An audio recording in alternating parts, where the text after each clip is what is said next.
नमस्कार दोस्तों, आप सभी का स्वागत है हमारे YouTube चैनल VCS एकेडमी पर। और आज के इस वीडियो में हम नीट IIT से संबंधित टॉपिक लेकर आए हैं। इस वीडियो से हम कक्षा 11 का चैप्टर द्रव्य के तापीय गुण को स्टार्ट करने जा रहे हैं, थर्मल प्रॉपर्टीज ऑफ मैटर। और इस वीडियो में हम बात करेंगे ताप के बारे में कि ताप होता क्या है। इसके पश्चात हम विभिन्न तापक्रम पैमाने देखेंगे और अंत में हम बात करेंगे तापमिति, अर्थात ताप का मापन करने वाला उपकरण। विभिन्न तापमापियों का यहां पर हम अध्ययन करने वाले हैं, उन पर आधारित न्यूमेरिकल क्वेश्चंस इस वीडियो में देखने वाले हैं। तो विद्यार्थियों, ये वीडियो है वो ताप से संबंधित है। ताप के बारे में हम बेसिक जानकारी और महत्वपूर्ण जानकारी आज के इस वीडियो में प्राप्त करने वाले हैं। विद्यार्थियों, यदि आप हमारे YouTube चैनल पर नए हैं तो चैनल को सब्सक्राइब कर लीजिए, साथ में बेल आइकन भी दबा दीजिए ताकि आपको आगे की वीडियोस की नोटिफिकेशन मिलती रहे। अब मैं इस वीडियो को स्टार्ट करता हूं। बात करूंगा सबसे पहले ताप के बारे में, टेम्परेचर के बारे में। देखिए, ताप क्या है कि कोई भी वस्तु कितनी ठंडी है या कितनी गर्म है, उसकी ठंडक या गर्माहट का जो माप है वो उसे ही हम क्या कहेंगे, ताप। कि कोई वस्तु कितनी ठंडी है कितनी गर्म है वो हम किसके जरिए पता लगाएंगे, ताप के जरिए पता लगाते हैं। तो किसी वस्तु की ठंडक या गर्माहट का जो माप है वो किसके द्वारा किया जाएगा, ताप के द्वारा किया जाएगा। क्लियर। ताप से संबंधित एक और महत्वपूर्ण बात समझेंगे कि यदि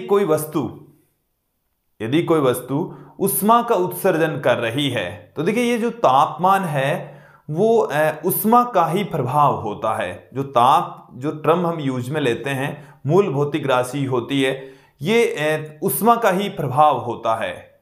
कि कोई वस्तु का तापमान बढ़ेगा, इसका मतलब है आप उसे उष्मा दे रहे हैं। यदि किसी वस्तु के द्वारा उष्मा का उत्सर्जन होता है तो उसका ताप घटेगा। तो जो तापमान है वो एक तरीके से उष्मा का प्रभाव होता है। किसका प्रभाव होता है? उष्मा का प्रभाव होता है। चलिए, तो सबसे पहले मैं आपके सामने ताप की परिभाषा रख देता हूं कि ताप क्या है। ये किसी वस्तु की ठंडक या गर्माहट का माप ताप कहलाता है। क्लियर। तो वह भौतिक राशि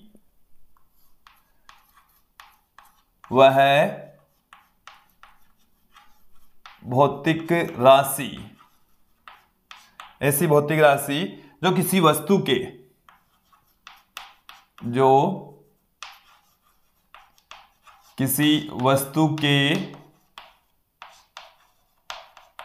ठंडक या गर्माहट का माप होता है। गर्माहट का माप होता है, ताप कहलाती है। क्या कहलाएगी? ताप कहलाता है। क्लियर। अब देखिए, यहां पर आप समझें कि हमने अभी बात की कि किसी वस्तु को उष्मा देने पर उसका तापमान है वो चेंज हो जाता है, ताप है वो बदल जाता है। अब देखिए, मेरी बात को ध्यानपूर्वक सुने कि अवस्था अपरिवर्तित रहनी चाहिए। अवस्था अपरिवर्तित, अवस्था कैसी रहनी चाहिए? अपरिवर्तित रहें। और जैसे हमारे को क्या है, हम एक पदार्थ हैं, इसको हम क्या करें, उष्मा दें। पदार्थ को ही क्या कर रहे हैं, उष्मा दे रहे हैं। पदार्थ को क्या किया जा रहा है, उष्मा दी जा रही है। तो ताप क्या होगा, इंक्रीज होगा। कि पदार्थ को, वस्तु को उष्मा देने पर ताप में बढ़ोतरी होगी, ताप इंक्रीज होगा, तापमान बढ़ जाएगा। क्लियर। दूसरी स्थिति क्या हो सकती है, समझें आप कि यहां से ये हमारे पास में वस्तु है और उष्मा यदि इसमें से बाहर निकल रही है, उष्मा क्या हो रही है, बाहर निकल रही है, तो जो तापमान है वो क्या हो जाएगा, डिक्रीज हो जाएगा। ये केवल तब है जब वस्तु की अवस्था में कोई परिवर्तन नहीं होना चाहिए। मैंने यहां पर पहले ही पुट कर दिया, अवस्था क्या रहनी चाहिए, अपरिवर्तित। तो वस्तु को उष्मा देने पर तापमान बढ़ जाएगा, वस्तु से उष्मा का उत्सर्जन होने की स्थिति में तापमान घट जाएगा। क्लियर? तो एक तरीके से ये जो ताप है वो उष्मा का ही प्रभाव होता है। ताप क्या है? उष्मा का ही प्रभाव है। क्लियर? थोड़ा सा मैं और आगे बढ़ता हूं। गैसों का जो अणुगति सिद्धांत है, गैसों का जो अणुगति सिद्धांत है वो हमें ये कहता है कि जो ताप है वो गैसों की गतिज ऊर्जा के द्वारा व्यक्त होता है, कि गैस अणुओं की जो गतिज ऊर्जा है वो ताप के समानुपाती होती है, कि अणुओं की गतिज ऊर्जा जितनी ज्यादा होगी उस गैसीय पार्टिकल्स की जो टेम्परेचर है वो उतना ही ज्यादा होगा। गैसों का अणुगति सिद्धांत क्या कहता है, देखो ध्यान देना। वैसे हम आगे पढ़ेंगे गैसों का अणुगति सिद्धांत। गैसों के अणुगति सिद्धांत के अनुसार, अणुगति सिद्धांत के अनुसार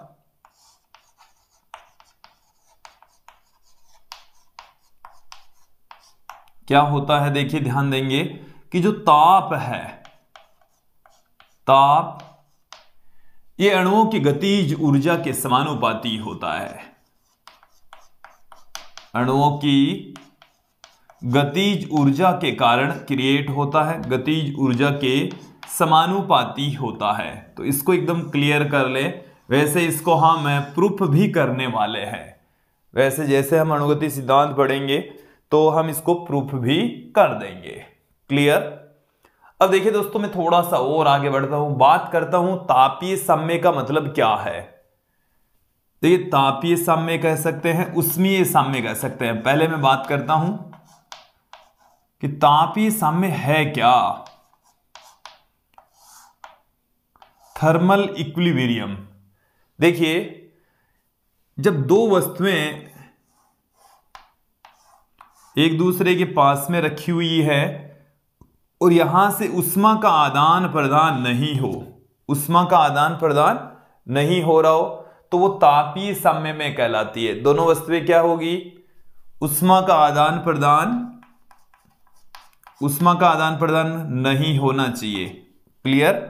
उष्मा का आदान प्रदान नहीं हो रहा है, इसका मतलब क्या है? वो वस्तुएं तापीय साम्य में है। या हम ये कह सकते हैं यदि कोई वस्तु ये जैसे हमारे पास में कोई वस्तु है, ये न तो उष्मा को अवशोषित कर रही है और न ही ग्रहण कर रही है, तो वो जो वस्तु है वो परिवेश के साथ में, जो वस्तु के चारों ओर का जो वातावरण है उसको हम परिवेश कहेंगे। क्या कहा जाएगा? प्रवेश कहा जाएगा। तो वो तापीय साम्य में कहलाती है। इसको एकदम क्लियर करें कि दो वस्तुएं तापीय साम्य में कहलाएगी यदि उनके बीच में कोई उष्मा का आदान प्रदान नहीं होता हो। तो उष्मा जब प्रवाहित हो रही है तो उष्मा सदैव उच्च ताप से निम्न ताप की ओर प्रवाहित होती है। उष्मा किधर जाएगी? देखो उष्मा का जो प्रवाह है वो किधर जाएगा? उच्च ताप से, उच्च ताप से हमेशा उच्च ताप से निम्न ताप की ओर होता है। किधर से किधर होगा? उच्च ताप से निम्न ताप की ओर। क्लियर? अब मैं कुछ और तथ्य आपके सामने रख देता हूं। जैसे मैं बात करता हूं कि टेम्परेचर कहां तक संभव है, तो विद्यार्थियों हम इसकी हिस्ट्री की आपकी बात करें तो जो ताप है उसको पहले पुराने जमाने में जो बर्फ है इसका तापमान सबसे न्यूनतम माना गया और बर्फ के तापमान को 0 डिग्री कंसीडर कर लिया। फिर बाद में जो भी ऊपर अन्य वस्तुओं का जो टेम्परेचर था वो धनात्मक लिया गया, लेकिन बाद में पता चला कि 0 डिग्री सेंटीग्रेड से भी नीचे टेम्परेचर होता है, तो 0 डिग्री सेंटीग्रेड से नीचे के टेम्परेचर को डिग्री सेंटीग्रेड में माइनस में मापा गया। फिर वैज्ञानिकों ने ताप का एक स्टैंडर्ड मात्रक निर्धारित किया जिसको हम केल्विन कहते हैं। जिसे क्या कहा जाता है? केल्विन का मान कभी ऋणात्मक नहीं होता और जो भी हमारे पास में मूल भौतिक राशियां हैं उनकी जो मात्रक है वो कभी भी ऋणात्मक नहीं होंगे। मूल भौतिक राशियां ऋणात्मक नहीं होती। क्लियर? तो मैं यहां पर बात करता हूं केल्विन की। तो केल्विन का हमारे सामान्य ताप से क्या संबंध है, एक एक करके इन चीजों को क्लियर कर लेते हैं ताकि इन फ्यूचर इस चैप्टर में और आगे के जो 2-3 चैप्टर है उसमें हम थर्मोडायनेमिक्स से रिलेटेड ही चैप्टर पढ़ने वाले हैं, टॉपिक पढ़ने वाले हैं, तो वो हमें बेटर तरीके से समझ में आ सके। चलिए देखिए ताप का जो मात्रक है वो होता है केल्विन। ताप का जो मात्रक है वो क्या होता है? केल्विन मात्रक होता है। फिर मैं यहां पर बात करूं, केल्विन मात्रक होता है, के से इसको प्रदर्शित करते हैं। अन्य भी मात्रक होंगे, अन्य भी तापक्रम पैमाने होंगे, उनकी भी यहां पर हम चर्चा करेंगे। पहले हमने ले लिया है केल्विन, ठीक है। ये एक मूल भौतिक राशि, ताप की ऐसी राशि, मूल भौतिक राशि, तो इसका जो मात्रक है वो मूल मात्रक होता है। क्लियर? अब देखिए एनटीपी, कई बार आप केमिस्ट्री में, फिजिक्स में एनटीपी और एसटीपी दोनों वर्ड्स यूज में लेते हैं। यह है नॉर्मल टेम्परेचर एंड प्रेशर और यह है स्टैंडर्ड टेम्परेचर एंड प्रेशर। पर जो ताप है वो 0 डिग्री सेंटीग्रेड होता है। ये कितना ताप है? एनटीपी, यदि बात करें एनटीपी, इसका मतलब है वो 0 डिग्री सेंटीग्रेड। एसटीपी, इसका मतलब वो 0 डिग्री सेंटीग्रेड। हम आपको बता दें कि यदि इसको 0 डिग्री सेंटीग्रेड को हम कन्वर्ट करें केल्विन में, 273.15 केल्विन होता है। क्लियर? मैं यहां पर बात करूं ब्रह्म शून्य ताप की, ब्रह्म शून्य ताप, तो देखिए एक ऐसा ताप होता है जिस पर जो पदार्थ है उसके पार्टिकल्स गति करना बंद कर दे, ब्रह्म ताप कहलाता है। मेरी बात को ध्यानपूर्वक सुन लीजिए। गैस के पार्टिकल्स या द्रव के पार्टिकल गति करना जब बंद कर देते हैं तो उस टेम्परेचर को हम क्या कहते हैं? ब्रह्म ताप। और ब्रह्म शून्य ताप के ऊपर चाहे कोई सा भी मैटर है, उनके पार्टिकल्स गति करना 100% बंद कर देंगे, और वो ब्रह्म शून्य ताप है वो 0 केल्विन होता है। ब्रह्म शून्य ताप कितना होता है? 0 केल्विन। इससे हम माइनस में 273.15 केल्विन डिग्री सेंटीग्रेड भी कह सकते हैं, क्योंकि डिग्री सेंटीग्रेड में तो 0, देखो केल्विन में कन्वर्ट करेंगे तो 273 जोड़ देंगे, और केल्विन को यदि आप डिग्री सेंटीग्रेड में करेंगे तो इसको माइनस में 273.15 घटा देंगे। क्लियर? दोनों में आपस में क्या संबंध होता है यहां से स्पष्ट हो जाना चाहिए, आगे भी देखेंगे अभी इस वीडियो में। फिर मैं थोड़ा सा और आगे बढ़ता हूं। जल का त्रिक बिंदु ताप, जल का त्रिक बिंदु ताप, ये काफी महत्वपूर्ण पॉइंट मैं आपको पुट करवा रहा हूं। सीधा आपको शायद क्वेश्चन नहीं पूछा जाए, बट इनकी उपयोगिता आप धीरे धीरे समझ पाएंगे।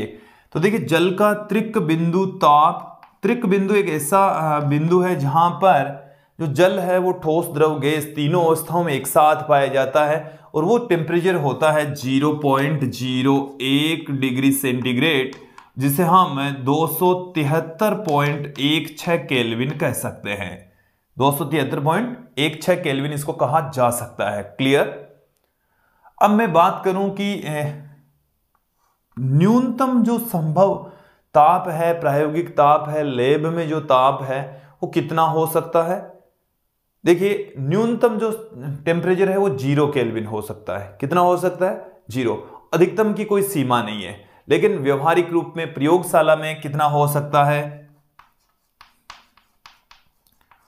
प्रयोगशाला में अभी तक जो मिनिमम टेम्परेचर है वो प्राप्त किया जा चुका है 10⁻⁻8 केल्विन।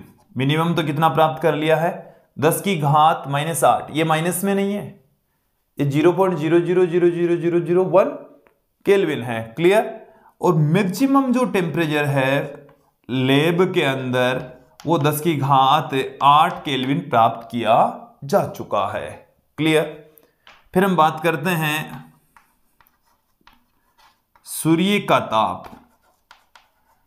केंद्र पर सूर्य का जो तापमान है, सूर्य के केंद्र पर वो होता है 10⁻7 केल्विन, और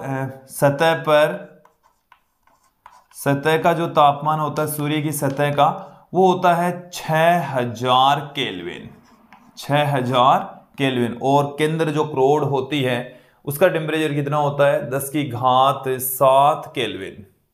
क्लियर? देखिए विद्यार्थियों, बात करता हूं मानव शरीर, स्वस्थ मनुष्य के शरीर का तापमान।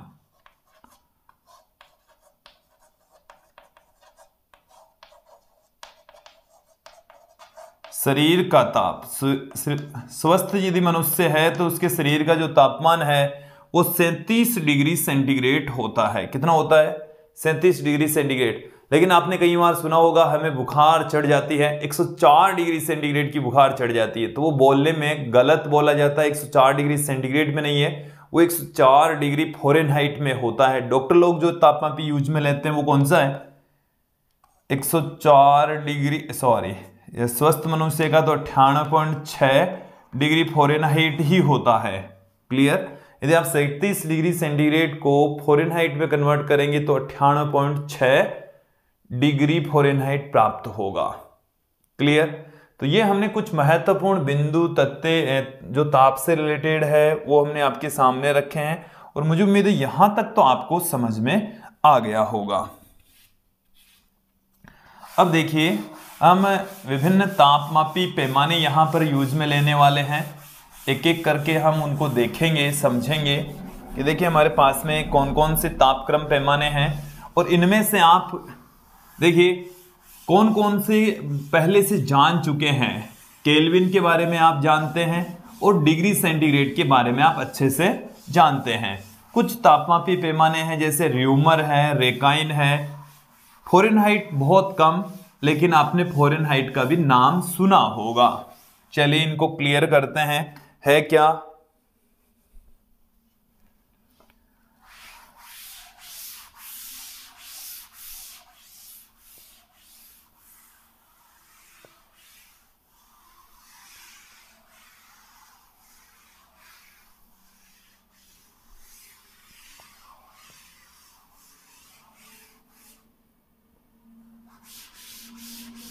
देखिए विभिन्न तापक्रम पैमाने, अपना जो अगला बिंदु है वो कौन सा है,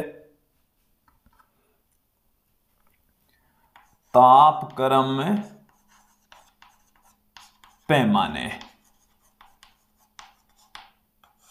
तापक्रम पैमाने। तो देखिए विद्यार्थियों, यहां पर हम 5 तरीके के तापक्रम पैमाने देखने वाले हैं, समझने वाले हैं। इसमें हम बात करेंगे डिग्री सेंटीग्रेड की, फ़ारेनहाइट की, र्यूमर, रेकाइन और केल्विन के बारे में। तो 5 तरीके के तापमापी पैमाने हैं, और इन तापमापी पैमानों में आपस में क्या संबंध होता है इसकी यहां पर हम चर्चा करेंगे, संबंध बताएंगे, उन पर आधारित कुछ क्वेश्चंस भी यहां पर सोल्व करेंगे। चलिए देखिए, मैं एक टेबल के जरिए आपको यहां पर इन विभिन्न तापमापी पैमानों को समझाने वाला हूं। पैमाने का नाम, पैमाने का नाम। देखिए हमारा जो पहला तापमापी पैमाना है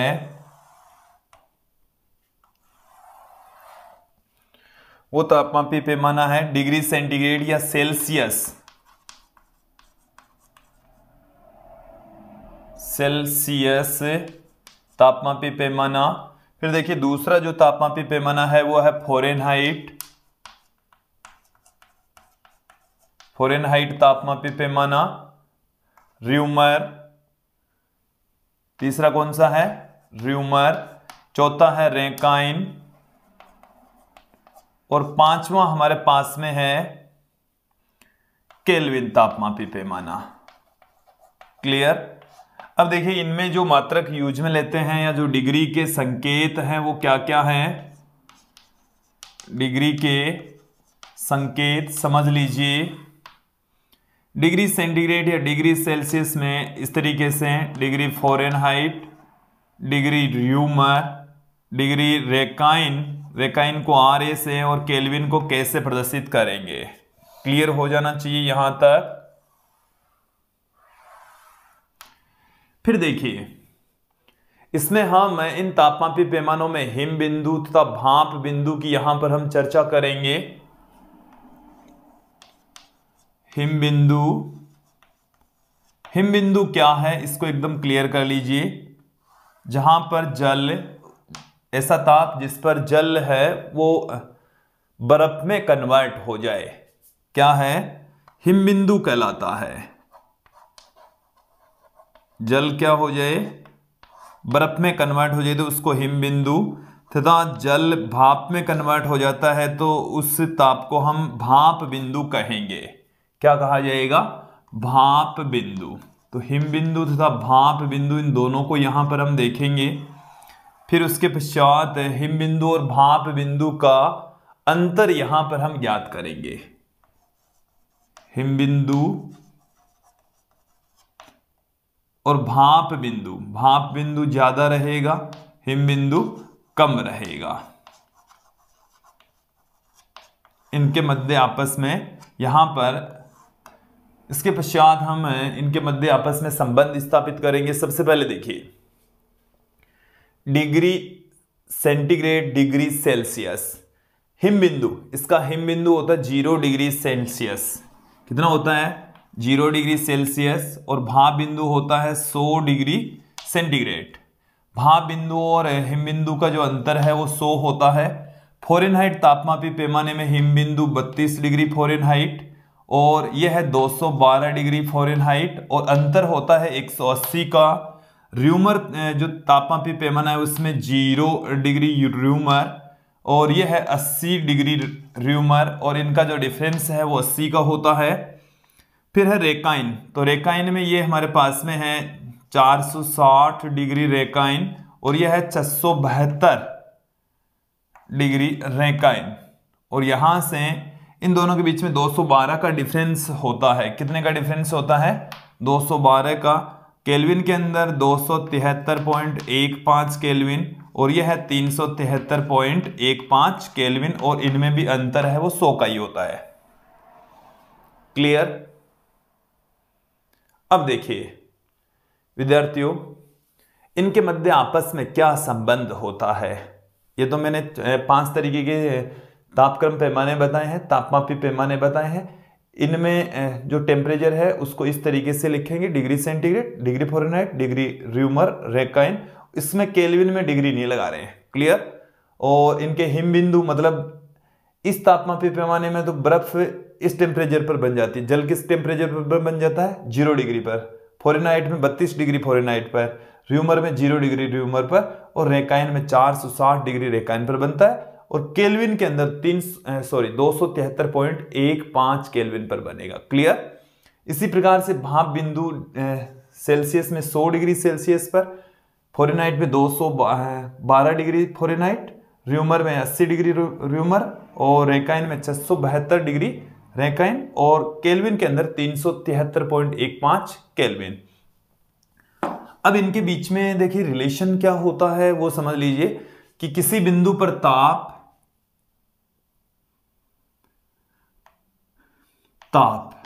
फिर है इसमें से हम घटाएंगे हिम बिंदु। क्या घटाना है? हिम बिंदु और भाप बिंदु और हिम बिंदु का अंतर। भाप बिंदु फिर है हिम बिंदु। ये जो वैल्यू है वो हमेशा कांस्टेंट रहती है, नियत रहती है। ये हमेशा क्या रहेगी? नियत रहेगी। विभिन्न तापमापी पैमानों के अंदर इनसे हम आपस में संबंध स्थापित कर सकते हैं। तो देखिए जैसे मैं बात करूं यहां पर इनमें आपस में क्या संबंध होता है, तो 0 डिग्री सेंटीग्रेड, डिग्री सेंटीग्रेड के अंदर में कोई वैल्यू पुट करूं। फिर देखिए हिम बिंदु, इसका हिम बिंदु कितना होता है? 0। इसका हिम बिंदु कितना होता है? 0। फिर देखिए इसके हिम बिंदु और भाप बिंदु का अंतर वो है 100। वो कितना है? 100। ये बराबर होगा डिग्री फ़ारेनहाइट का ताप और इसमें हिम बिंदु कितना है वो माइनस में करना है। वो क्या करना है? माइनस में। हिम बिंदु और भाप बिंदु का अंतर इसमें कितना है? 180 का। फिर केल्विन की मैं बात करूं, केल्विन पहले रख देते हैं। ये केल्विन माइनस में 273, मैं 273 ही रख देता हूं यहां पर। हिम बिंदु और भाप बिंदु का अंतर कितना हो गया? 100। ये बराबर होगा र्यूमर में ध्यान दें, R-0/80 और ये बराबर होगा RA माइनस में 460/212। अब देखिए यहां पर जो बट्टे वाली राशि है ये लगभग कट रही है 212 को छोड़कर। इन और बाकी की राशियों में 100 आ रही है, 180 आ रही है, तो इसमें 20 का भाग चला जाता है। मैं 20 का यहां पर भाग दे देता हूं। देखो क्या संबंध आता है। डिग्री सेंटीग्रेड 20 का भाग लगाएंगे तो ये तो 0 है, 20 का भाग लगाएंगे तो ये तो 5 आ गया। फिर बराबर में 0 डिग्री फ़ारेनहाइट माइनस 32 बट्टे में ये 9 आ गया। फिर बराबर में K माइनस 273 ये आ गया 5, ये आ गया R बट्टे में 4, ये आ गया हमारे पास में रेकाइन RA माइनस 460 बट्टे में 10.6 आ गया। ये वाली जो लाइन है ना, इसको आप दिमाग में फिट बैठा लीजिए। ये वाला जो रिलेशन है ये हमें बार बार याद करना पड़ेगा, हमेशा के लिए याद रखना है, ठीक है। इन पर आधारित कोई सिंपल सा क्वेश्चन पूछा जा सकता है। देखिए मैं बात करूं, स्वस्थ मनुष्य के शरीर का तापमान डिग्री सेंटीग्रेड में तो कितना है, 37 डिग्री सेंटीग्रेड। कितना है, 37 डिग्री सेंटीग्रेड। और वो डिग्री फ़ारेनहाइट में मैंने आपको 98.6 लिखवाया, वो आया कैसे समझ लेते हैं कि ताप 37 डिग्री सेंटीग्रेड को डिग्री फ़ारेनहाइट में बदलिए। डिग्री सेंटीग्रेड को किस में कन्वर्ट करना है, डिग्री फ़ारेनहाइट में। तो यहां पर रख देता हूं मैं 37 बट्टे में 5 बराबर डिग्री फ़ारेनहाइट माइनस 32 बट्टे में 9। इसको मैं इधर गुणा कर देता हूं, 37 गुणा 9 बट्टे में 5 माइनस ये यहां पर आ जाएगा प्लस में 32, ठीक है, बराबर में आ गया डिग्री फ़ारेनहाइट। तो डिग्री फ़ारेनहाइट में ये कितना निकल कर आ रहा है, एक बार इसको गुणा कर दीजिए, 63 आ गया, 27 और 6 33 आ गया। इसमें 5 का भाग लगा देंगे, फिर उसमें 32 जोड़ देंगे। 5 का भाग लगाएंगे तो कितना आएगा, 6 बार में 30 आ गया, 3 शेष रह गया, फिर 6 बार में, फिर ये आ गया हमारे पास में 32 जोड़ेंगे तो देखिए क्या निकल कर आ रहा है, 98.6 डिग्री फ़ारेनहाइट ही आएगा। 37 डिग्री सेंटीग्रेड को यदि हम डिग्री फ़ारेनहाइट में कन्वर्ट करें तो ये किसके बराबर आएगा, 98.6 डिग्री फ़ारेनहाइट के इक्वल आएगा। क्लियर। देखिए कुछ क्वेश्चंस और भी हम आपके सामने रख देते हैं। जैसे एक क्वेश्चन पूछा जाता है कि कौन से ताप पर डिग्री सेंटीग्रेड और डिग्री फ़ारेनहाइट सेम होंगे, डिग्री सेंटीग्रेड और डिग्री फ़ारेनहाइट सेम होंगे। तो देख लेते हैं यहां पर क्वेश्चन एक बार समझें कि किस टेम्परेचर पर, एक क्वेश्चन बहुत बार पूछा जाता है, किस ताप पर, क्वेश्चन देखना कि किस ताप पर डिग्री सेंटीग्रेड व डिग्री फ़ारेनहाइट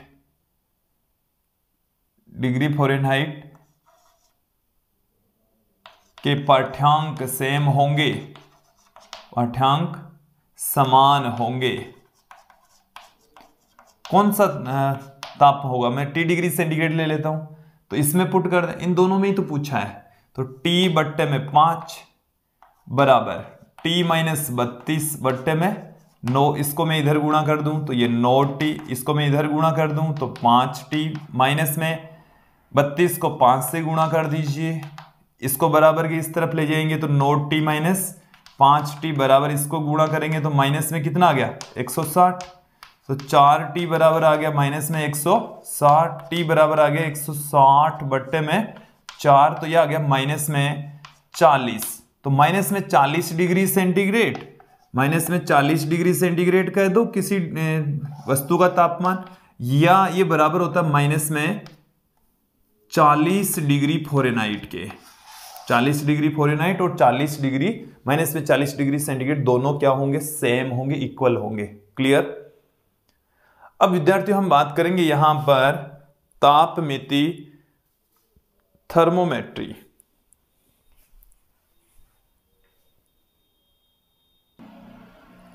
देखिए अब यहां पर हम चर्चा करेंगे तापमिति। तो देखिए तापमिति क्या है कि विज्ञान की ऐसी शाखा है जिसमें तापक्रम के मापन का हम अध्ययन करते हैं। तो विज्ञान की वह शाखा जिसमें हम तापक्रम के मापन का अध्ययन करते हैं, तापमिति कहलाती है, थर्मोमेट्री कहलाती है। चलिए मैं डेफिनेशन आपके सामने रख देता हूं। इसमें हम किसका अध्ययन करेंगे, तापक्रम के मापन का अध्ययन,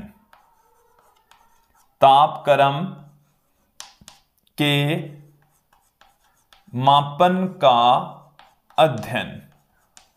और विद्यार्थियों हम आपको बता दें कि जिस उपकरण की सहायता से ताप का मापन किया जाता है उसको हम कहते हैं थर्मामीटर।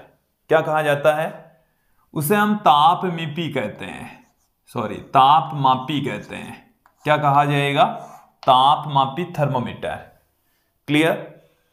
अब ध्यान दें कि ताप का मापन करने का अध्ययन तो हम किस में करेंगे? तापमापी में करेंगे। इसके लिए हम क्या करते हैं? एक उपकरण बनाते हैं जो कि क्या होता है? तापमापी, जिसको हम कह रहे हैं थर्मामीटर। क्लियर? अब ध्यान दें कि इस तापमापी में हम क्या करेंगे? एक पदार्थ का प्रयोग करेंगे और उस पदार्थ के अंदर एक ऐसा गुण होना चाहिए जो ताप के साथ में समानुपातिक रूप से बढ़े। तो उस गुण का उपयोग करते हुए तापमापी का निर्माण हम कर सकते हैं। तो उस गुण को हम कहते हैं तापमापक गुण। क्या कहा जाता है? कि देखिए, मेरी बात को ध्यानपूर्वक सुन लीजिए। तापमापी का मतलब तो हो गया तापक्रम के मापन का अध्ययन करने वाली शाखा हम क्या कहते हैं? थर्मोमेट्री कहते हैं। अब क्या होता है कि ताप का मापन करने के लिए हम उपकरण बनाएंगे तापमापी। अब उसमें एक पदार्थ का प्रयोग करेंगे। उस पदार्थ की एक ऐसी प्रॉपर्टी होनी चाहिए जो ताप के साथ में रैखिक रूप से बढ़े, ताप के साथ में रैखिक रूप से बढ़े, और उनको ही हम यहां पर एक एक करके समझेंगे। और जो तापमापी विभिन्न प्रकार के, उनमें हम डिफरेंस भी करेंगे, अंतर भी करेंगे, और बेटर कौन सा है, किनकी प्रास अच्छी है, वो सब कुछ हम अब देखने वाले हैं। देखिए, तो तापमापी में जो प्रयुक्त पदार्थ है उसमें एक गुण ताप के साथ में रैखिक रूप से बढ़ना चाहिए। तो उस गुण को तो हम कहते हैं तापमापक गुण। क्या कहा जाता है? तापमापक गुण। ठीक है, तापमापक गुण। इसको अभी क्लियर कर लेंगे। तापमापक गुण को हम अक्स से लिखते हैं और ये ताप के समानुपाती होना चाहिए, रैखिक रूप से ये बढ़ना चाहिए। कि जैसे मैं बात करूं कि द्रव का तापमापी, द्रव तापमापी जिसे हम पारे का तापमापी भी कहते हैं, जैसे जैसे टेम्परेचर बढ़ता है तो जो पारा है वो तापमापी में लंबाई में उसकी वृद्धि होती है। लंबाई में उसकी क्या होगी? तो तापमान के साथ में उसमें लंबाई में रैखिक रूप से परिवर्तन होता है। इसी प्रकार से कई तापमापी में दाब रैखिक रूप से चेंज होता है ताप के साथ में, कईयों में आयतन रैखिक रूप से चेंज होता है, कईयों में प्रतिरोध रैखिक रूप से चेंज होता है। तो जितने भी तापमापी होंगे उसमें कोई ना कोई एक ऐसा गुण अवश्य होगा जो ताप के साथ में रैखिक रूप से चेंज होता हो। क्लियर? ये स्पष्ट हो जाना चाहिए। क्लियर? अब हम थोड़ा सा आगे बढ़ते हैं। जैसे मान लीजिए कि मैं यहां पर लेकर चले हम कि 0 डिग्री सेंटीग्रेड पर जो तापमापक गुण है वो हमारे पास में है अक्स 0 पर तापमापक गुण। तापमापक जो गुण है वो मैं लिख देता हूं अक्स 0। 100 डिग्री सेंटीग्रेड पर हम इसको ले लेते हैं अक्स 100 तथा मैं T डिग्री सेंटीग्रेड पर इसको ले लेता हूं अक्स। T डिग्री सेंटीग्रेड पर हम इसको क्या ले लें? अक्स। तो अब ध्यान देना, इन दोनों का अंतर देखिए T-0 बट्टे में 100-0 कि पहले तो मैंने इन दोनों का अंतर कर दिया T-0 और 100-0 इन दोनों का अंतर कर दिया। तो क्या आएगा?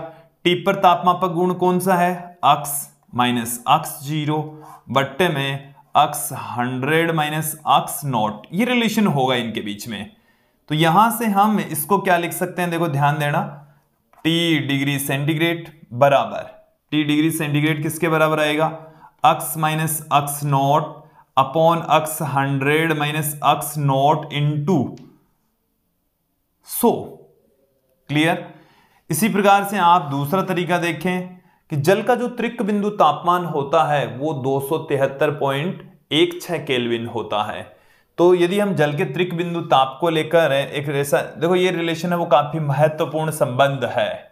ये जो रिलेशन है वो क्या है? काफी महत्वपूर्ण। इसको मैं यहां पर पुट कर देता हूं। देखिए क्या आ गया हमारे पास में? T बराबर, यह आ गया अक्स माइनस अक्स 0 अपॉन अक्स 100 माइनस अक्स 0 इंटू 100। ये रिलेशन आ गया। अब मैं बात करूं यहां पर जल का जो त्रिक बिंदु ताप है वो कितना होता है? जल का त्रिक बिंदु ताप त्रिक बिंदु ताप जहां पर जल की तीनों अवस्थाएं पाई जाती है वो मैंने आपको पहले ही क्लियर कर दिया, 273.16 केल्विन होता है। अब इसी का ही प्रयोग करते हुए मैं एक और रिलेशन जो तापमापक गुण है उसके साथ में रख रहा हूं। देखिए T अपोन में 273.16 ये बराबर होगा अक्स अपोन में अक्स TR। ये जो अक्स TR है वो त्रिक बिंदु ताप के ऊपर तापमापक गुण है। तो T बराबर क्या आ गया, अक्स अपोन में अक्स TR इंटू में 273.16 केल्विन। इनको हम रखेंगे तो आंसर हमें केल्विन में मिलेगा, इसको हम रखेंगे तो आंसर हमें डिग्री सेंटीग्रेड में मिलने वाला है।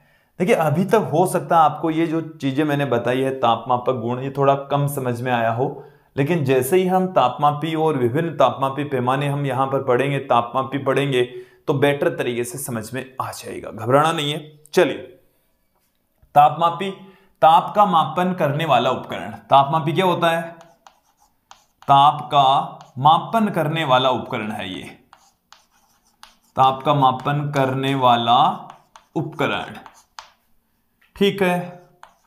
अब देखिए हम यहां पर अलग अलग तापमापी पढ़ने वाले हैं। द्रव तापमापी, उसके पश्चात गैसीय तापमापी, प्रतिरोध तापमापी है, पायरोमीटर है और अलग अलग तापमापी यहां पर हम देखने वाले हैं। देखिए एक एक करके सबका अध्ययन करेंगे। क्या है, सबसे पहले मैं लेता हूं द्रव तापमापी। सबसे पहले हम क्या ले रहे हैं, द्रव या पारे का तापमापी।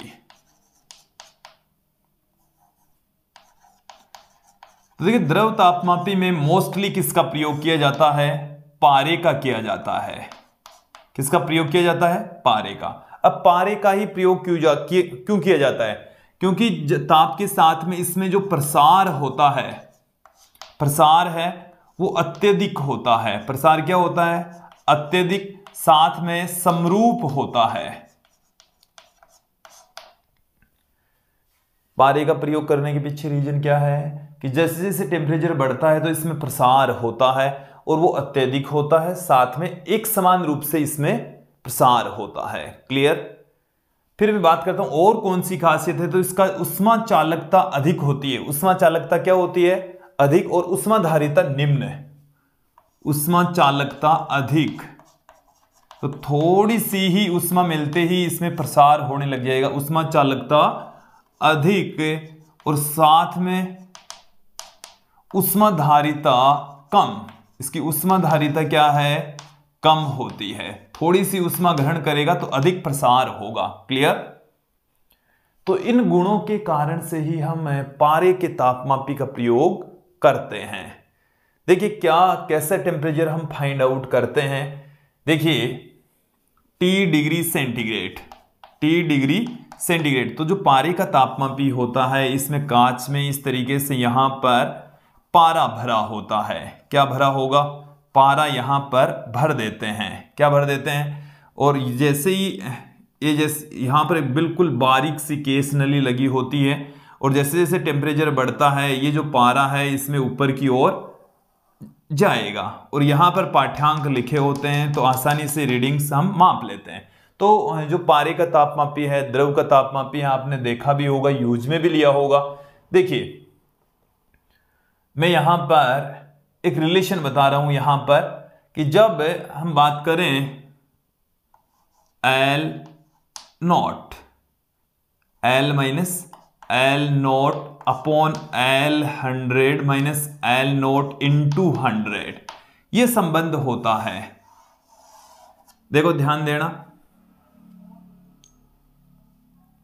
क्या है कि 0 डिग्री सेंटीग्रेड पर इस पारे की जो लंबाई है वो L0, 100 डिग्री सेंटीग्रेड पर पारे की लंबाई है वो है L100, और T डिग्री सेंटीग्रेड पर पारे की जो लंबाई है वो L। देन ये रिलेशन होगा, अक्स के स्थान पर यहां पर पारे की जो लंबाई है वो आ जाएगी, और आपको समझ में भी आ जाना चाहिए। यहां इसमें और इसमें रिलेशन में क्या फर्क है, केवल अक्स के स्थान पर क्या आ गया, यहां पर L आ गया। अगले तापमापी में यहां पर प्रेशर आ जाएगा, आयतन आ जाएगा। ठीक है ना, तो ये आपको समझ में आ जाना चाहिए। अब देखिए कि जो पारे का जो तापमापी है इसकी प्रास, परास क्या होती है, कहां से लेकर न्यूनतम ये माइनस में 50 डिग्री सेंटीग्रेड का तापमान माप सकता है और मैक्सिमम ये 350 डिग्री सेंटीग्रेड का टेम्परेचर माप सकता है। ठीक है, ये इसकी परास होती है। इसके पश्चात ये खुद ही किस में कन्वर्ट हो जाएगा, इसका क्वथनांक है ये 350 डिग्री सेंटीग्रेड। ठीक है, अब देखिए यदि हम इसमें क्या भर दें, पारे की जगह हम क्या भर दें, एल्कोहल भर दें। क्या ले लें, एल्कोहल लेने पर क्या हो जाएगा, जो परास है वो थोड़ी सी बढ़ जाएगी, माइनस में 80 से 350 डिग्री सेंटीग्रेड हो जाएगी।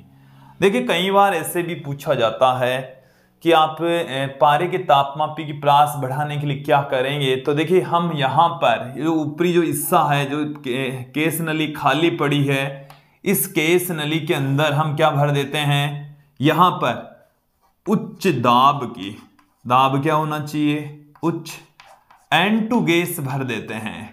क्या भर देंगे, देखो कहां भर रहे हैं वो भी देख लीजिए। ऊपर का जो शेष हिस्सा है यहां पर हम क्या भर रहे हैं, उच्च दाब वाली नाइट्रोजन गैस भर रहे हैं, जिससे इसकी जो परास है वो देखिए कितनी हो जाएगी, माइनस में 50 डिग्री सेंटीग्रेड से 500 डिग्री सेंटीग्रेड। जो उच्चतम जो परास है ना, उच्च वाली जो परास है वो इंक्रीज हो जाएगी, बढ़ जाएगी, 550 डिग्री सेंटीग्रेड तक इंक्रीज हो जाती है। ये 500 ही नहीं है, 550 तक चेंज हो जाती है। कहां तक हो जाती है, 550 डिग्री सेंटीग्रेड तक का टेम्परेचर माप लेते हैं। इसके पीछे रीजन क्या है कि जैसे ही हम उच्च दाब वाली नाइट्रोजन गैस भर देंगे तो जो पारा है उसका क्वथनांक इंक्रीज हो जाएगा। पारे का क्वथनांक क्या हो जाएगा, बढ़ जाएगा, वो 550 डिग्री सेंटीग्रेड के ऊपर उबलने लगेगा। क्लियर, तो रीजन क्या है, उच्च दाब वाली नाइट्रोजन गैस भर दीजिए तो जो क्वथनांक है वो 550 डिग्री सेंटीग्रेड हो जाता है, जिससे पाठ्यांक ये कहां तक ले पाएगा, 550 डिग्री सेंटीग्रेड तक ले पाएगा। तो ये था द्रव तापमापी, पारे का तापमापी। इसके पश्चात मैं बात करूंगा गैसीय तापमापी। देखिए गैसीय तापमापी द्रव तापमापी की तुलना में ज्यादा सुग्राही होते हैं, क्योंकि द्रव की तुलना में गैस में ज्यादा प्रसार होता है। चलिए बात करेंगे यहां पर दूसरा जो तापमापी का प्रकार है हमारे पास में, वो है गैस तापमापी।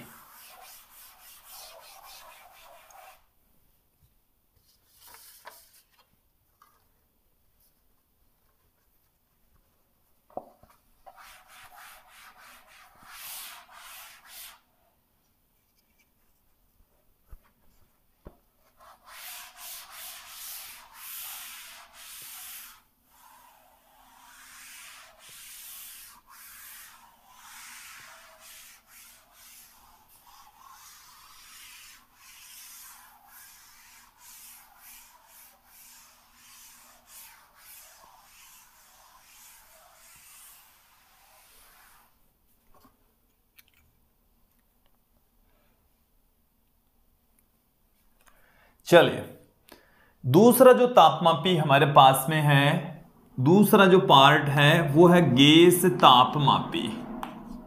गैस तापमापी, इससे स्पष्ट हो गया कि इस तापमापी में किसका प्रयोग किया जाएगा, गैस का प्रयोग करेंगे।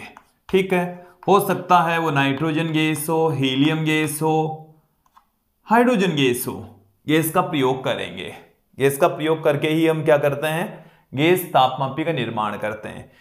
देखिए हम क्या जानते हैं कि द्रवों की तुलना में, किसकी तुलना में, द्रवों की तुलना में गैसों में प्रसार अधिक होता है। तुलना में गैसों में प्रसार अधिक होता है, गैसों में प्रसार अधिक होगा, ये तो हम जानते हैं। अब देखो ऐसा होने से क्या होता है, गैस तापमापी ज्यादा सुग्राही होंगे। गैस तापमापी क्या होंगे, द्रव तापमापी की तुलना में ज्यादा सुग्राही, मतलब थोड़ा सा ही जब टेम्परेचर चेंज होगा ना तो उसका भी हम पता लगा लेंगे। किसकी सहायता से? गैस तापमापी की सहायता से। ये क्लियर हो जाना चाहिए। ठीक है, चलिए हम थोड़ा सा और आगे बढ़ते हैं। यहां पर मैं बात करूंगा, जो गैस तापमापी है वो दो प्रकार के होते हैं। पहला जो प्रकार है इनका वो है स्थिर दाब गैस तापमापी। स्थिर दाब गैस तापमापी। यहां पर क्या होगा, देखो ध्यान देना, दाब तो क्या रहेगा? स्थिर। दाब क्या रहेगा? स्थिर। और दाब जब स्थिर रहेगा तो जो यहां पर तापमापक गुण है वो आयतन रहेगा। तापमापक गुण क्या रहेगा? आयतन। तो जो ताप है वो आयतन के साथ में चेंज होगा। ताप है वो किसके साथ में चेंज होगा? आयतन के साथ में चेंज होगा। तो यहां पर देखें T डिग्री सेंटीग्रेड है वो V minus we zero upon V 100 minus we zero into 100 के बराबर होगा। क्लियर? समझ में आ जाना चाहिए। इसका मतलब है कि ये T डिग्री सेंटीग्रेड पर आयतन, 0 डिग्री सेंटीग्रेड पर आयतन, 100 डिग्री सेंटीग्रेड पर आयतन। ये हमारे पास में अब की बार जो तापमापक गुण है वो है आयतन। जैसे जैसे टेम्परेचर बढ़ता है आयतन समानुपातिक रूप से इंक्रीज होता है। फिर मैं यहां पर बात करता हूं स्थिर आयतन। स्थिर आयतन गैस तापमापी। स्थिर आयतन गैस तापमापी। तो देखिए स्पष्ट है कि यहां पर आयतन क्या रहेगा? स्थिर रहेगा। आयतन क्या रहेगा? स्थिर। तो जो टेम्परेचर है वो दाब के साथ में चेंज होगा। टेम्परेचर किसके साथ में बदलने वाला है? दाब के साथ में चेंज होने वाला है। जैसे जैसे हम दाब इंक्रीज करेंगे टेम्परेचर भी चेंज होता जाएगा। टेम्परेचर चेंज करेंगे तो दाब भी समानुपातिक रूप से चेंज होगा। तो यहां पर जो ताप है T डिग्री सेंटीग्रेड पर जो दाब है वो P, 0 डिग्री सेंटीग्रेड पर P0, 100 डिग्री सेंटीग्रेड पर 100। ये हमारे पास में यहां से फॉर्मूला बाहर निकलेगा। क्लियर? T बराबर P minus P zero upon P 100 minus P zero into 100। Clear हो जाना चाहिए, स्पष्ट हो जाना चाहिए। ठीक है, अब थोड़ा सा हम यहां पर ऐसे कुछ गैस तापमापी लेता हूं मैं। जैसे हाइड्रोजन गैस तापमापी है, नाइट्रोजन गैस तापमापी है, हीलियम गैस तापमापी है। इनकी प्रास हम आपके सामने रख देते हैं। देखिए इनकी जो प्रास है वो क्या क्या है, ध्यान दें। सबसे पहले मैं लेता हूं यहां पर हाइड्रोजन गैस तापमापी। कौन सा तापमापी है? हाइड्रोजन गैस तापमापी। इसकी जो प्रास है वो -200 डिग्री सेंटीग्रेड से 500 डिग्री सेंटीग्रेड तक होती है। -200 से 500 डिग्री सेंटीग्रेड तक इसकी प्रास होगी। फिर मैं बात करता हूं नाइट्रोजन गैस तापमापी की। तो देखिए नाइट्रोजन गैस तापमापी की जो प्रास है वो -200 से 1600 डिग्री सेंटीग्रेड होती है। फिर हम बात करते हैं हीलियम गैस तापमापी की। तो इसकी जो न्यूनतम जो प्रास है ना वो बहुत, ये 0 केल्विन के नजदीक जा रही है। मैक्सिमम तो 500 डिग्री सेंटीग्रेड ही होती है। ये माइनस का साइन नहीं है, ये यहां से सेको बता रही है। ठीक है, तो ये इनकी प्रास है विद्यार्थियों, और मुझे उम्मीद है इनकी प्रास आपको समझ में आ गई होगी। क्लियर? अब देखिए हम बात करेंगे अगला तापमापी, और उसमें हम ले रहे हैं प्रतिरोध तापमापी। प्रतिरोध तापमापी में अलग अलग जो ताप है उसके साथ में प्रतिरोध की वैल्यू चेंज होगी। वहां पर जो तापमापक गुण है वो प्रतिरोध होगा। और प्रतिरोध तापमापी में हम मोस्टली प्लेटिनम का प्रयोग करते हैं। किसका प्रयोग करते हैं? प्लेटिनम का प्रयोग करते हैं, क्योंकि उसका जो प्रतिरोध ताप गुणांक है वो उच्च होता है। प्रतिरोध ताप गुणांक क्या होता है? उच्च होता है। चलिए मैं यहां से इन सबको एक बार हटा देता हूं। यहां पर अब हम बात करेंगे अगला जो तापमापी है वो हमारे पास में है प्रतिरोध तापमापी। प्रतिरोध तापमापी देखिए क्या है, ध्यान दें, प्रतिरोध तापमापी। इसमें हम किसका प्रयोग करेंगे? प्लेटिनम का प्रयोग करते हैं। कौन सी धातु यूज में लेते हैं? प्लेटिनम। अब प्लेटिनम ही क्यों लेते हैं? क्योंकि एक तो इसका गलनांक उच्च होता है। गलनांक क्या होता है? उच्च होता है, इसलिए इसका प्रयोग किया जाता है। एक प्रतिरोध ताप गुणांक, प्रतिरोध ताप गुणांक उच्च होता है। देखिए इसका मतलब क्या है? प्रतिरोध ताप गुणांक से क्या मतलब है? प्रतिरोध ताप गुणांक ये बताता है, प्रतिरोध ताप गुणांक का मतलब ताप से जो धातु है वो कितनी प्रभावित होती है।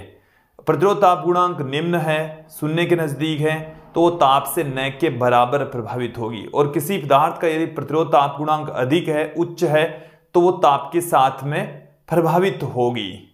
ताप का उसके ऊपर फर्क पड़ने वाला, ताप के साथ में उसका प्रतिरोध चेंज होने वाला है। देखिए प्रतिरोध हम ये जानते हैं R बराबर R0 1 प्लस में अल्फा डेल्टा थीटा के अकॉर्डिंग चेंज होता है। ये जो अल्फा है वो प्रतिरोध ताप गुणांक होता है। तो देखिए ताप के साथ में प्रतिरोध इस तरीके से चेंज होता है। और यदि मैं बात करूं यहां पर रिलेशन की, तो T डिग्री सेंटीग्रेड पर जो रिलेशन है R माइनस R0 बट्टे में R100 माइनस R0 इंटू 100, ये वाला रिलेशन होता है। और यदि मैं बात करूं तो इस तरीके से भी हम पुट कर सकते हैं, R बट्टे में RTR इंटू 273.16 केल्विन भी लिख सकते हैं। देखिए दोनों रिलेशन आप यूज में ले सकते हैं। ये तापमापक गुण के आधार पर मैंने यहां पर इनके फॉर्मूले पुट किए हैं। तो प्रतिरोध तापमापी में क्या होगा? जैसे जैसे टेम्परेचर बढ़ेगा तो हम प्रतिरोध माप लेंगे और उसके आधार पर हम टेम्परेचर फाइंड आउट कर लेंगे कि 0 डिग्री सेंटीग्रेड और 100 डिग्री सेंटीग्रेड पर रेजिस्टेंस हमें पता है, और 30 डिग्री सेंटीग्रेड वाला रेजिस्टेंस यहां पर रखकर हम टेम्परेचर फाइंड आउट कर लेंगे। या त्रिक बिंदु ताप का रेजिस्टेंस आपको पता है, तो T टेम्परेचर के ऊपर रेजिस्टेंस निकालो, फॉर्मूले में रखो, केल्विन में टेम्परेचर आ जाएगा। क्लियर? हम तापमापियों का ही अध्ययन कर रहे हैं। फिर उसके पश्चात हम बात करेंगे यहां पर, देखिए प्लेटिनम जो तापमापी है इसकी परास भी देख लीजिए, माइनस में 200 डिग्री सेंटीग्रेड से 1200 डिग्री सेंटीग्रेड तक इसकी परास होती है। क्लियर? थोड़ा सा और आगे बढ़ते हैं। अब हम बात करेंगे यहां पर ताप विद्युत तापमापी। चौथा जो प्रकार है वो कौन सा है? ताप विद्युत तापमापी।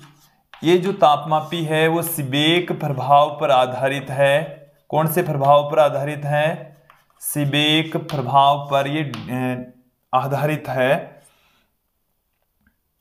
अब देखिए यहां पर इसको आप समझें कि इसमें क्या होते हैं, दो भिन्न भिन्न धातुओं के हम तार लेंगे, ठीक है, और उन दोनों भिन्न भिन्न धातुओं के तारों को दो जगह से जोड़ेंगे और दोनों जो संधि युग्म है उनको भिन्न भिन्न ताप वाले पदार्थ में डुबो देंगे, तो दोनों के मध्य एक विभवांतर उत्पन्न हो जाएगा। वो जो विभवांतर है वो AT प्लस B T² के टर्म्स में आएगा। तो वहां से हम टेम्परेचर के साथ में जो विद्युत वाहक बल में परिवर्तन है उसको ज्ञात करके टेम्परेचर की वैल्यू फाइंड आउट कर सकते हैं। देखिए यहां पर आप समझें किस तरीके से हम इसको पुट कर सकते हैं। एक बार मैं इन सबको हटा देता हूं यहां से। देखिए ताप विद्युत तापमापी, ताप विद्युत तापमापी है क्या, किस तरीके से ये काम करते हैं समझ लेते हैं। देखिए ये हमने बताया आपको कि ये सीबेक प्रभाव पर आधारित है। किस पर आधारित है? ये सीबेक प्रभाव पर आधारित है। क्लियर है क्या? ये समझ लीजिए कि इसमें हम दो धातु के तार लेंगे, दो भिन्न धातु के तार लेंगे और उनके संधि युग्मों को दो भिन्न ताप वाले पदार्थों में डुबो देंगे। चलिए देखिए यहां पर आप समझेंगे, ये हमारे पास में एक पात्र है ये हमारे पास में एक दूसरा पात्र है। इसमें हमने बर्फ भर रखी है। इसमें हमने क्या भर रखी है? इसमें हमने बर्फ डाल रखी है। इसमें हमने क्या डाल दी है? बर्फ डाल दी है। ओके, इस तरीके से हमने इसको बर्फ से भर रखा है। इसमें हमने एक लिक्विड भर रखा है और इसको हम गर्म कर रहे हैं। इसको हम क्या कर रहे हैं? गर्म कर रहे हैं यहां से। चलिए, अब यहां पर मैं दो तार ले रहा हूं। एक तार को तो हम इस तरीके से जोड़ देंगे। यहां से हमने दोनों तारों को जोड़ रखा है। एक तार तो ये रहा, ये एक ही दिखाया मैंने अभी तक। ये क्या है? एक तार है, ठीक है। दूसरा वाला जो तार है वो इस तरीके से है। दो तार है हमारे पास में, और इस तार से हमने एक गैल्वेनोमीटर भी जोड़ रखा है। इससे हमने क्या जोड़ दिया? धारामापी जोड़ दिया। देखिए यहां पर इसको समझ लीजिए कि इस संधि पर, ये हमारे पास में एक संधि होगी तार की, ये हमारे पास में तार की दूसरी संधि हो गई है। इनके संधि बिंदुओं पर भिन्न ताप होते हैं। तो सीबेक प्रभाव ये कहलाता है कि जब दो भिन्न ताप किसी तार के सिरों पर होगा तो उनके सिरों पर विभवांतर उत्पन्न हो जाएगा, विद्युत वाहक बल उत्पन्न हो जाएगा। क्या उत्पन्न हो जाएगा? विद्युत वाहक बल। विद्युत वाहक बल उत्पन्न हो जाएगा। उस विद्युत वाहक बल को हम AT + B T² से लिख सकते हैं, जहां A और B तो कांस्टेंट है। A और B दोनों तो क्या है? कांस्टेंट है, और T तापमान है। दोनों के तापों का अंतर कितना है? T। तब इतना विद्युत वाहक बल क्रिएट हो जाता है। ठीक है। अब जैसे मान लीजिए कि हम मोस्टली क्या करते हैं, एक का जो तापमान है वो 0 डिग्री सेंटीग्रेड लेकर चलते हैं। इसका जो टेम्परेचर है वो T डिग्री सेंटीग्रेड हो जाता है। कितना हो जाता है? T degree centigrade. तो देखिए इसका कई बार इसमें थर्मामीटर लगाकर हम विद्युत वाहक बल भी इसकी सहायता से ज्ञात कर सकते हैं। इसकी सहायता से हम क्या ज्ञात कर लेंगे? विद्युत वाहक बल भी ज्ञात किया जा सकता है। इसमें क्या होता है, ये जैसे मैंने अलग अलग तार ले लिए हैं। इधर हमने ले लिया कॉपर का तार, उधर क्या ले लिया हमने? आयरन का तार। ऐसे लेकर भी इस एक्सपेरिमेंट को सोल्व कर सकते हैं। ये एक्चुअल में मेन तो कैसे काम करता है, दो हम पदार्थ लेंगे अलग अलग, और वहां पर दोनों तारों के संधियों को आप इसमें डुबो देंगे। भिन्न ताप होने के कारण से इसमें से विद्युत का प्रवाह होगा। ठीक है, तो इतना विद्युत वाहक बल क्रिएट होता है। अब देखिए इससे मापी जाने वाली जो ताप की प्रास है, इसमें दो दो तार हम यूज में लेंगे।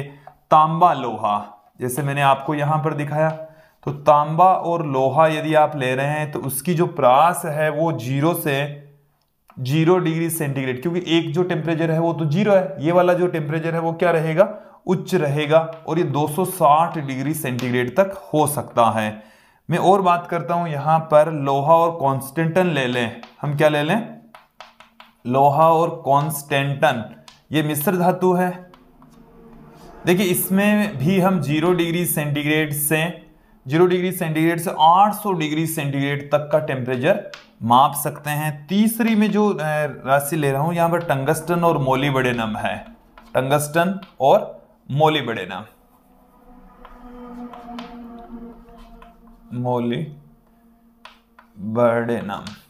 तो देखिए इनकी जो प्रास है वो 2000 डिग्री सेंटीग्रेड से 3000 डिग्री सेंटीग्रेड तक का तापमान ये माप सकती है।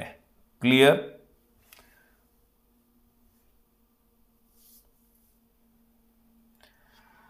चलिए अब मैं अंतिम जो तापमापी हम यूज में लेंगे, अंतिम जो तापमापी वाला जो उपकरण है वो हमारे पास में है पायरोमीटर। देखिए पायरोमीटर क्या करता है,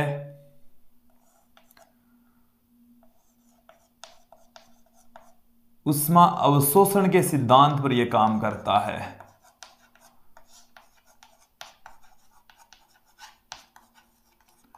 उष्मा को अवशोषित करेगा ये सीधा, जैसे किसी वस्तु से उष्मा का उत्सर्जन आ रहा है, उसमें विकिरणें आ रही है, उसमें विकिरणों को क्या करेगा? अवशोषित करेगा और उसके आधार पर ये टेम्परेचर फाइंड आउट करेगा। ये स्टीफन के नियम पर आधारित है। किस पर आधारित है? स्टीफन के नियम पर। देखो स्टीफन का नियम क्या कहता है कि प्रति एकांक क्षेत्रफल से प्रति सेकंड जो उत्सर्जित ऊर्जा है, उष्मा है, वो ताप की चतुर्थ घात के समानुपाती होती है। यहां से प्रोपोर्शनल का साइन हटाते हैं तो हमें मिलता है एक स्थिरांक जिसको हम स्टीफन एकांक कहते हैं 5.67 × 10⁻⁸ पर वाट प्रति मीटर स्क्वायर केल्विन की घात 4। ये हमें स्टीफन एकांक मिलता है। बट स्टीफन का नियम क्या है? प्रति एकांक क्षेत्रफल से प्रति सेकंड उत्सर्जित जो उष्मा है, विकिरणें हैं, वो ताप की चतुर्थ घात के समानुपाती होती है। देखो इसमें उपकरण कैसे काम करता है वो भी समझ लीजिए।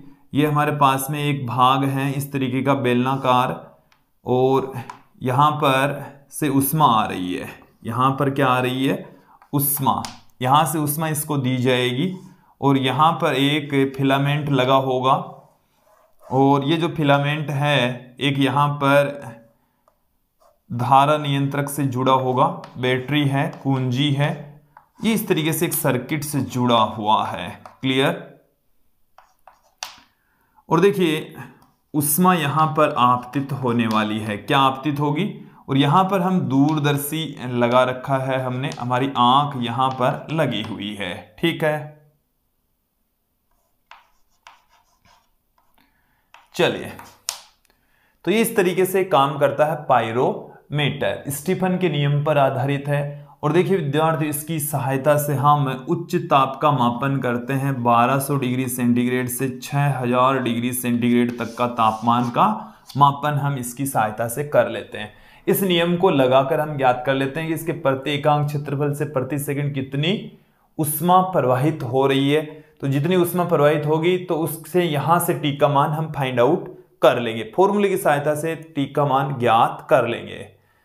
तो विद्यार्थी, इस वीडियो में हमने विभिन्न तापमापी देखे हैं। अब देखिए इस आज की इस वीडियो पर आधारित जो न्यूमेरिकल क्वेश्चन है वो तो निकलेंगे, जो विभिन्न हमने तापमापी तापक्रम पैमाने बताए उनमें आपस में संबंध का वहां से क्वेश्चन निकलता है। और जो भी क्वेश्चन निकलेंगे वो थ्योरेटिकल टाइप के क्वेश्चंस यहां से निकलेंगे कि ये पूछा जा सकता है कि इसमें तापमापक गुण क्या होता है, पारे का ही प्रयोग क्यों किया जाता है। इस टाइप के क्वेश्चंस यहां से निकलने वाले हैं। तो आपस में जो संबंध है उन पर आधारित मैंने कुछ क्वेश्चंस आपको करवा भी दिए हैं, और कुछ क्वेश्चंस आपको हमारे हस्तलिखित नोट्स में भी मिल जाएंगे।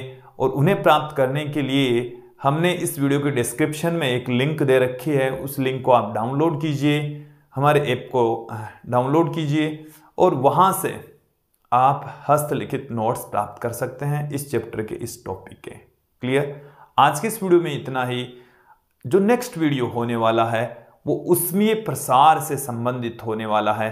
ऊष्मीय प्रसार होता क्या है, रेखीय प्रसार, आयतनिक प्रसार, क्षेत्रीय प्रसार, इन सब की हम चर्चा करेंगे और विभिन्न स्थितियां वहां पर देखने वाले हैं, समझने वाले हैं। आज की इस वीडियो में इतना ही।